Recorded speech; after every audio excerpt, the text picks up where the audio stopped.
All right, warriors. 5 seconds. 5 seconds. We're going to take a breather. We're going to inhale, exhale, and it's just going to take 5 seconds. A loop interrupter, if you will. In order for you to understand how long 5 seconds is, you need to do it during time of peace. Because at that time that you need to elevate and switch from being reaction-based, emotionally driven, like the narcissist, what happens is you reverse narcology. Reactive abuse is a thing.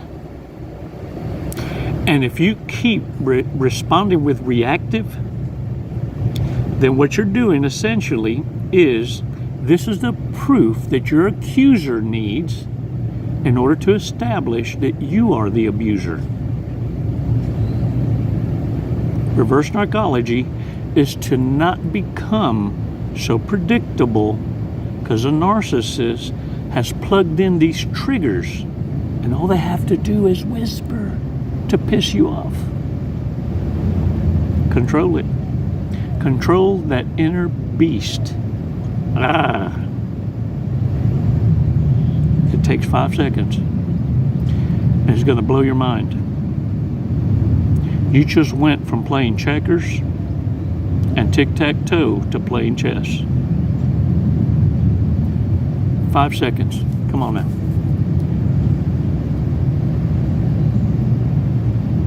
Release slowly. Ooh, that felt good, y'all. Before I forget though, y'all be sure and subscriptious.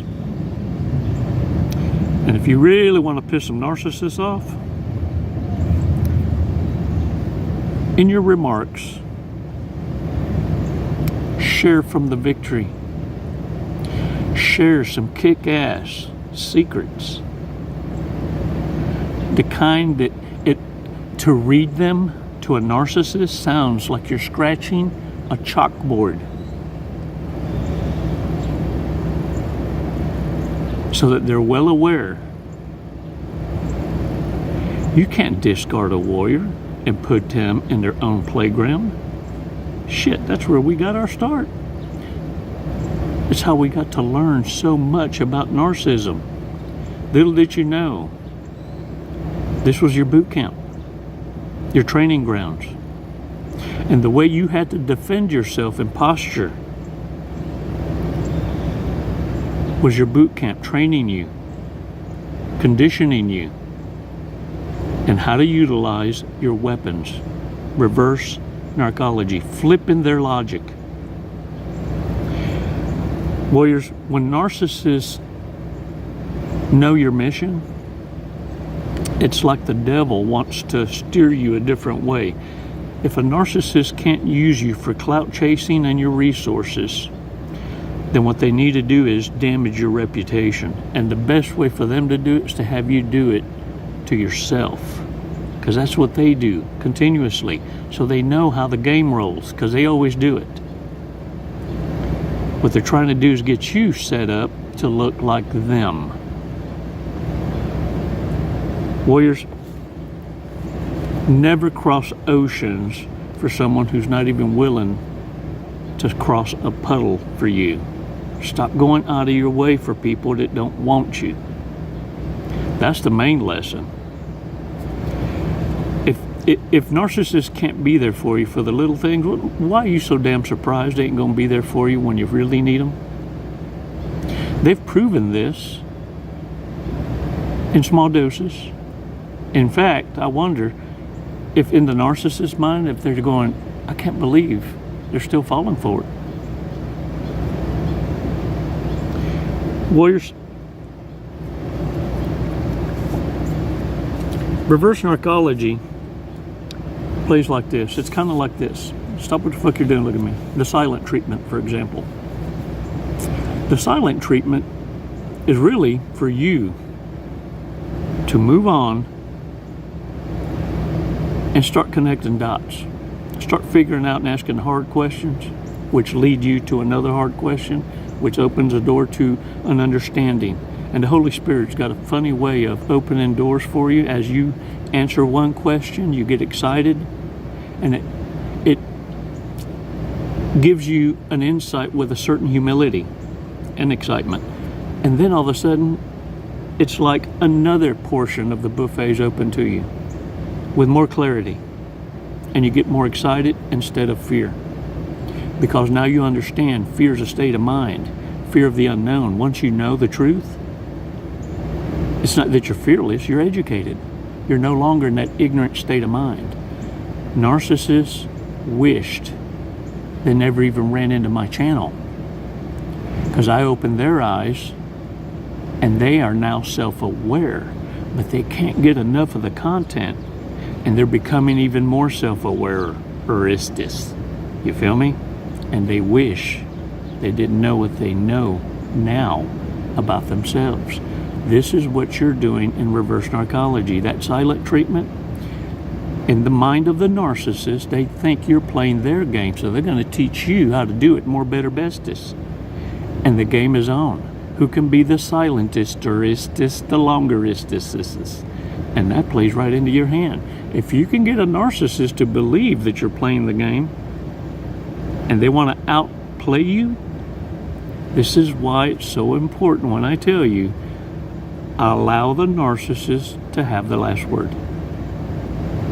As long as they believe they still got you in check and they are able to still have control, that buys you the time you need to get the fuck away.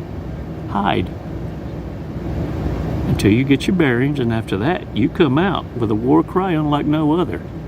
And even the narcissist, well aware of where you are, will not come near you. Warriors, the second one is they think you missed their sorry asses, and that's why you've gone silent, because you can't bear the thought of seeing them, and it would crush you, and you're just waiting for their return. Well, if that's the second approach for the narcissist, to their surprise, you're unreachable.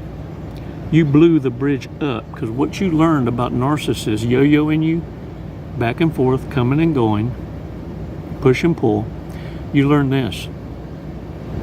You learned how to say goodbye,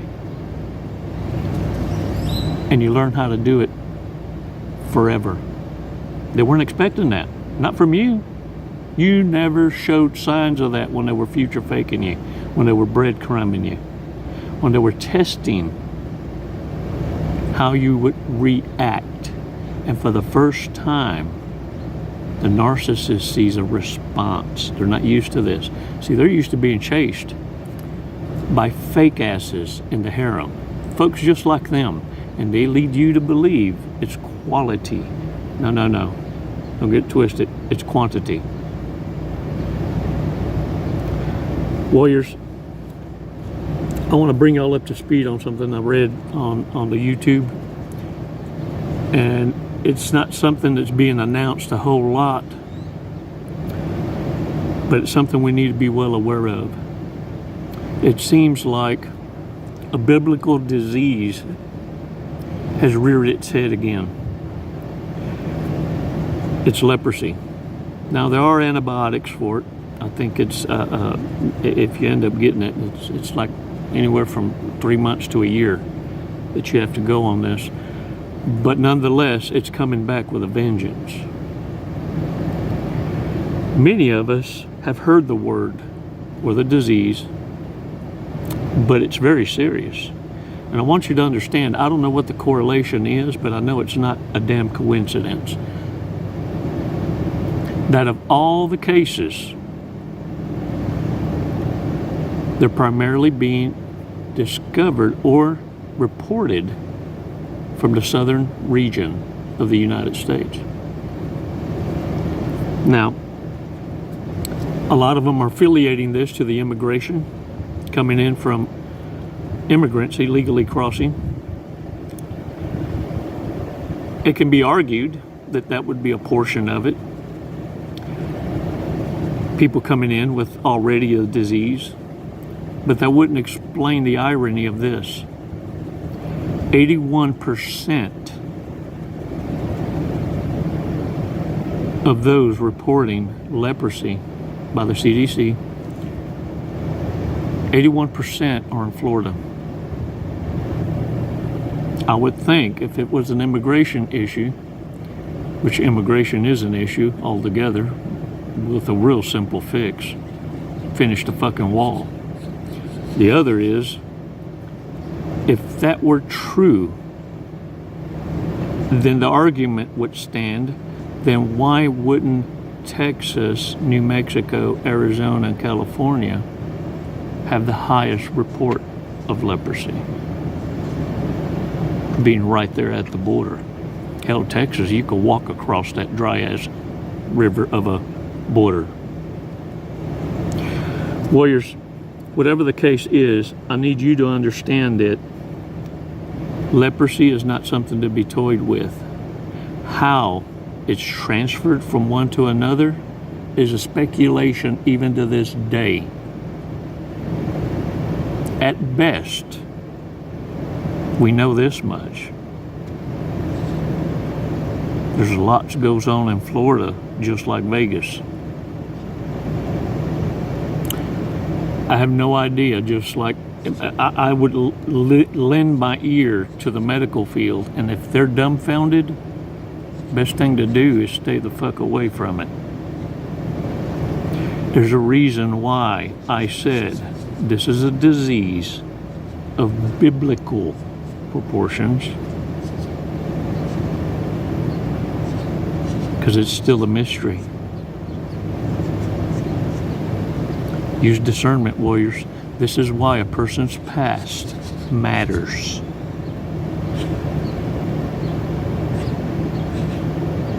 Warriors, I want you to also pay attention to this. Golden nugget. Stop what the fuck you're doing, look at me. Pay attention to those you associate with, those around you. How often do they leave that damn phone unturned? How often are they checking their messages? How often are they swiping through them apps and remarking? How attentive are they to that phone? The reason I bring that up is for this reason. If you send someone a text and they don't respond right away,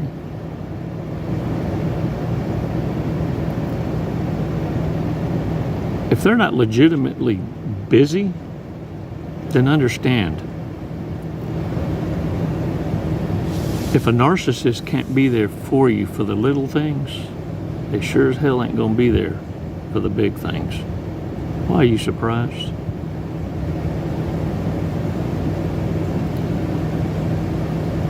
Text should be short, not paragraphs. Text should just get the point across. Times have changed. And if you think that you're winning because you manipulated someone for the attention, I can guarantee you that connection is just passing through. This is why, warriors, when you've reached a point of understanding, you soon realize that the only way to win in this game is to not participatious. That's the only power move. You see, narcissists didn't realize you had a third option. You know when to fold them. You know when to walk away. And you also now know when to run. Reverse narcology, my friends. Truth is kryptonite to narcissists. Time for you to start seeking truth. Time for you to start learning reverse narcology. It's never goodbye, warriors. It's always until next time. And I appreciate all the support. I really do. But I need you to stay on mission. Seriously. Times are getting tougher. Things are going to be changing a lot. The desperation is real. The begging. Let me tell you this. Narcissists right now have already made adjustments. They are the first ones to adapt and overcome. These are soldiers that have been soldiering since age 14. They got a head start on y'all's asses. In fact, many of them have already snuggled up to some strange for change, and they're gonna play right until this blows over. Many of you can already see this, the thirst. It's obvious. It's your choice. It's called free will, boo-boo. It's your report card. No one else can answer for it. You see, you don't walk blindly anymore. And with this awareness comes a heavy responsibility. This is why narcissists cringe to hear my voice. Accountability. Checkmate. I wish a bitch would. Now get out there and fucking own it. Smile. Proud of you. It's never goodbye, it's always until next time. Namaste. Jesse, what are you doing today? We're gonna skydive today. We're gonna Leap of faith. Leap of faith. Hey, that's what this is. Doing it for the tribe, the warrior tribe. Do you know how high we're going? Did they tell you? 14,500. Close. 14,500 feet. Yep. And then we're gonna be falling at a high rate of speed. Very fast. We're gonna be falling very fast. We're gonna be falling at 120 miles an hour. Sweet. Have you ever gone that fast before? No, I have not. Okay, are you ready to go that fast? I'm ready. Okay. We're gonna do it today. You got my back. Yep. Oh, I'm gonna get your face, but you know your TI will have your back. All right. What made you want to skydive? What brought you here today? Facing fear. Yeah? Are you afraid of heights? Facing fear head on. No. No. I'm afraid of not trying new Hey. opportunities. There you go. I'm afraid of living in the woulda, shoulda, coulda, and I'm not gonna do it. Lead and live by example. There you go. You heard it here first from Jesse. All right, you ready to go? Yeah. Let's go. Let's do it. Woo!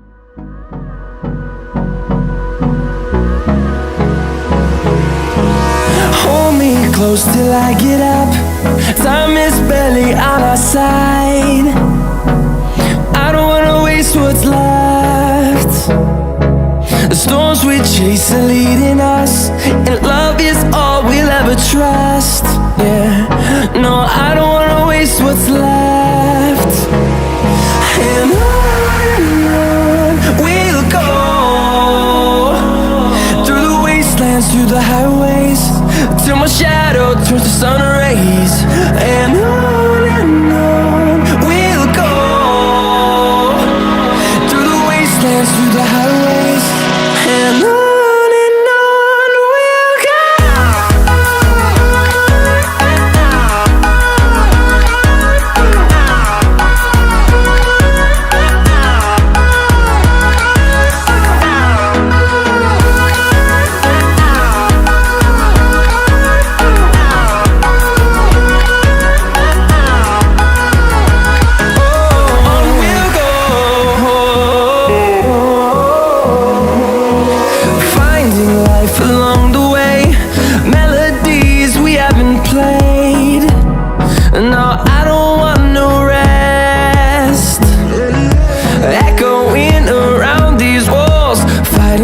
Create a song.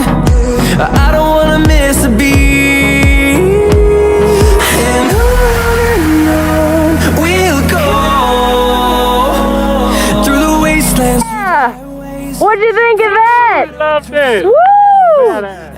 You know, honestly, I have no idea who won the sword fight, so I guess we'll have to call it a draw.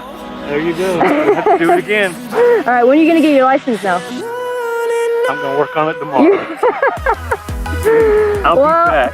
Jesse, thank you for jumping with us to Skydive Lone Star. Do you have anything you'd like to say? What an honor. Badass crew. I love it here. The hospitality, just phenomenal. 5 stars. If there were 10, I'd give it to you. We'll take 10, that's fine. My brother! That was what a fun, wasn't it? Hey man, glad y'all came out. What an experience. Come and see us again. Thank you.